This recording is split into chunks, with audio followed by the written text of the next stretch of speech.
This is one of the wheels off the Series 2. It's just a bog standard as you were short wheelbase rim with a quite warm Avon traction mileage 600 on it. Then in the summer I bought a set of these. These are long wheelbase rims. The depth is slightly different. As the name suggests, they come off long wheelbase vehicles. I think they look a bit nicer than the short wheelbase rims, and price wise, finding a set, there's not much difference.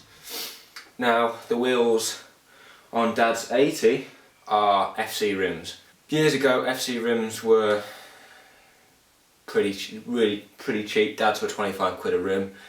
Now they're getting on for 4 figures for the set. A couple of months ago I came across something on eBay called Land Rover deep dish wheels not FC. I was like, oh, I'll go have a look at these. Long story short, I bought a set of these. These look like FC rims.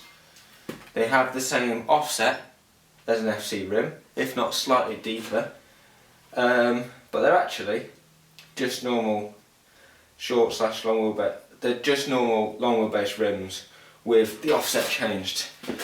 The rivets here have been removed. The central piece has been moved back, hence the deep offset, and welded in. Now on first thought, that sounds a bit like a recipe for disaster. I spoke to the guy that was selling them and said, how do they run? Do they run true?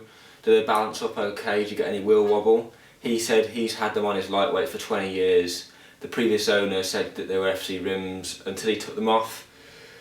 He thought they were FC rims and found out they weren't. Now, I'm going to get them shot blasted, going to paint them, stick the tyres on them, and I hope they're alright. So I've basically got a set of what look to be FC rims for a fraction of the price.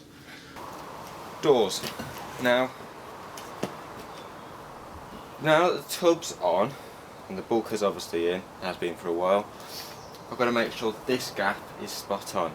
I think it's about 880mm is what I'm after. And as you'll probably know, Series 2 door hinges are slightly different to the likes of Defender and Series 3. They're coming quite expensive at the moment now. I had a pair of driver's side for Christmas from my grandparents, and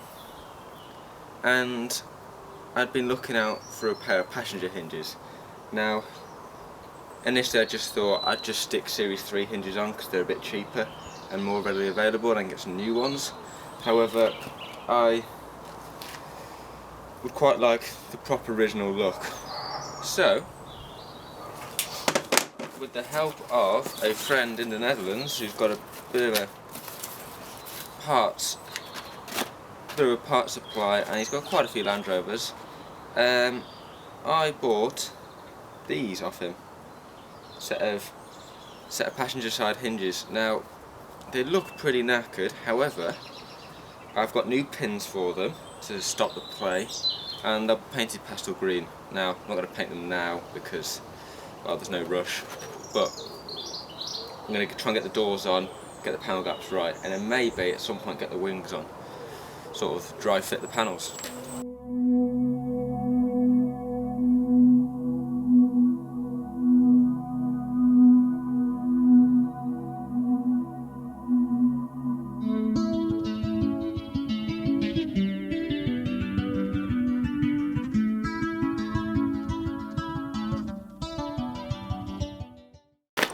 Quite a pleasant surprise.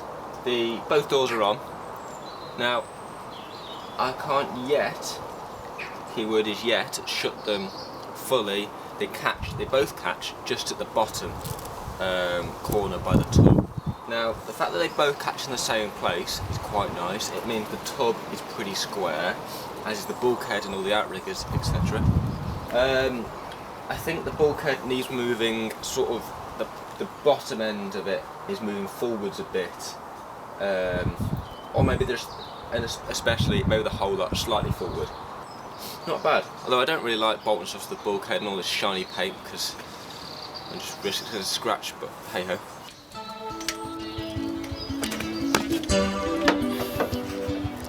That's feed in, and I think that's feed out. Because that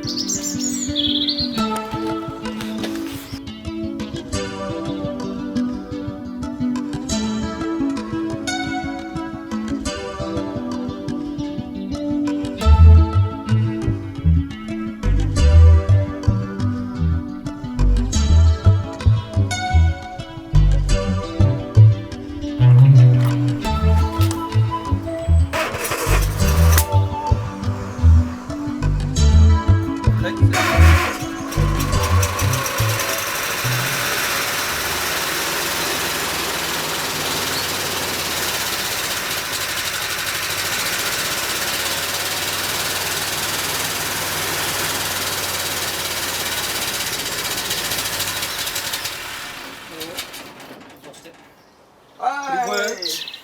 We did a thing.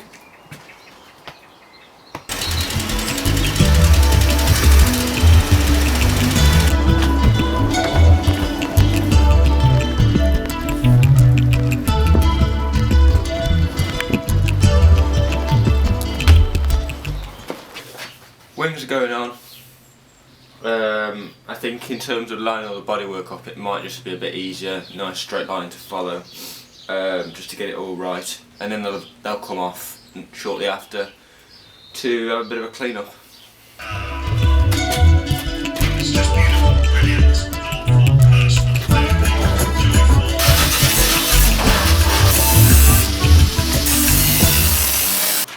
Some good news.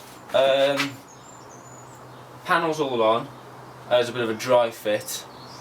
All okay, apart from I think the tub doesn't sit quite right.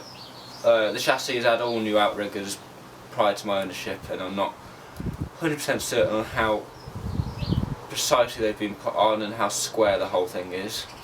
With a bit of fettling I think we can make it all work, but the tub's going to have to come off for a bit of adjustment underneath. Good news is though, the engine is A, running, and B, it's now running on 4 cylinders. You might have noticed in the earlier clip that it was running on 3, sounded a bit rough. Turned out I just got the plug leads the wrong way around when I swapped the Dizzy, so easy, cheap fix. That's good. I'm going to start up tonight, run it a bit, see if it'll move again. I moved it the other day, might try again, get started again, see how easy it gets going. Please excuse the mess of the wiring. It's currently just in place to get it started, then it'll get tidied up as everything starts getting plugged in, but at the moment it's just so it'll start. And the fuel tank thing, because the fuel tank's going to have to come out for messing with the tub. Currently I haven't got it filled with fuel, I'm just using the jerry can, so it works, don't worry.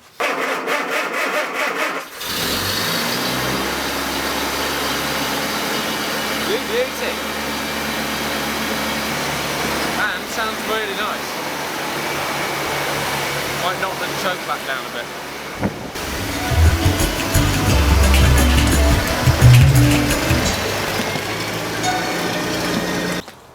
Runs really rather nice. Needs some oil in the transfer box. Quite useful. Yeah, I think it's going to go quite well this when it's done. If you're wondering what that is, that's my impulse purchase short term. Maybe try and flip it car. Turns out it's quite good. Yeah, old cars, you know, can't have enough of them.